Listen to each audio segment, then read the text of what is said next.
Kerry Getz, and we're at Nocturnal Skateshop on 610 South 3rd Street in Philadelphia, PA.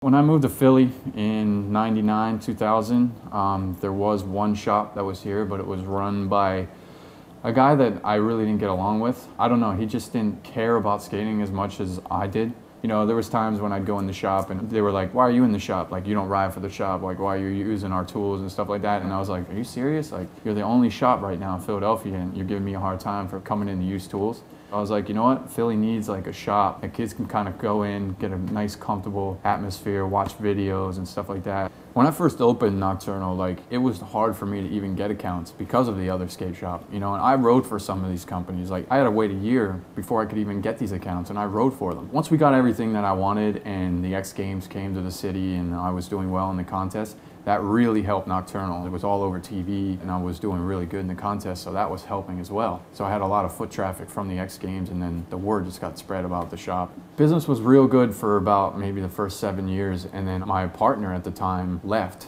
He wanted out of the store, so I bought him out and had a few guys run the store for about 8 months and pretty much put me $50,000 in debt. That would really hurt. I had to put more money into it, and then that's when Mark kind of came on and he was like, "Yo, I'd like to come in and try and help you with Nocturnal and turn it around, you know, get it back to where it was." So he did a phenomenal job in the 2 years, but it was a struggle for him because climbing out of a hole of $50,000 in debt, you know, it's hard.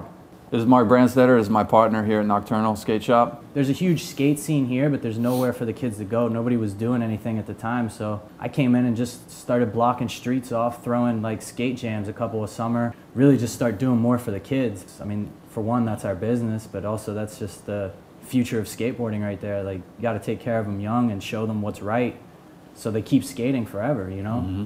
I think there's tons of kids, you know, that are going to the malls and skating the mall skate parks. They think that's skateboarding, you know, like they think that's the only kind of skateboarding there is, but there's skateboarders that own shops, you know, and like have been through it for 20 years and know really the core industry of skateboarding. Or you go to a mall store and you just see whatever kid's working behind the counter, you know, probably doesn't skate, but you come into a store like ours and yeah, you can see Kerry. You know, you never know, there's always some kind of pro in here just hanging out, chilling with the kids, playing games of skate. Like, it's just a different atmosphere, different vibe than like a mall store. It's not just there for business. It's more of a comfortable feeling going into a core skate shop like this, or if you go into a mall store, you know, you just kind of walk in, you know, you do your shop and you leave. You don't kind of like hang out, and definitely a different feel. On any given day, I got 20 little rugrats hanging out, just skating in front of the store, in here torturing Jeremy, or just doing whatever. They like hanging out here because we have fun with them, you know? Well, ever since like City Hall and